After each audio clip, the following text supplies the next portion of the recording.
5 years ago, Eurostar was heavily criticised for its response to severe storms which shut down the Channel Tunnel over the Christmas period.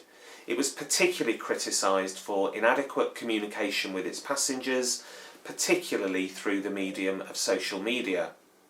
Last weekend, when a lorry fire brought the Channel Tunnel to a halt again, it gave a masterclass in how to communicate, showing just how much it's learned over that 5-year period.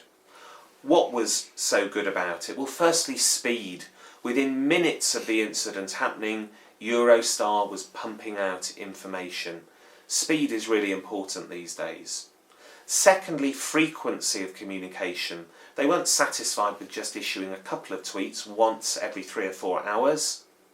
They were constantly communicating. As soon as new information emerged, they put a message out. And that very much is the nature of social media these days. Thirdly, the interaction that they achieved. This was not just an organisation broadcasting information, it was an organisation actually interacting directly with individual passengers, giving them comfort, giving them advice, providing what information they could. And I know a lot of passengers were grateful for that. Fourthly, their tone of voice. They didn't sound like a faceless bureaucratic organisation. They sounded like people. They sounded like people who cared. So, nobody wants to go through a major crisis as Eurostar did 5 years ago.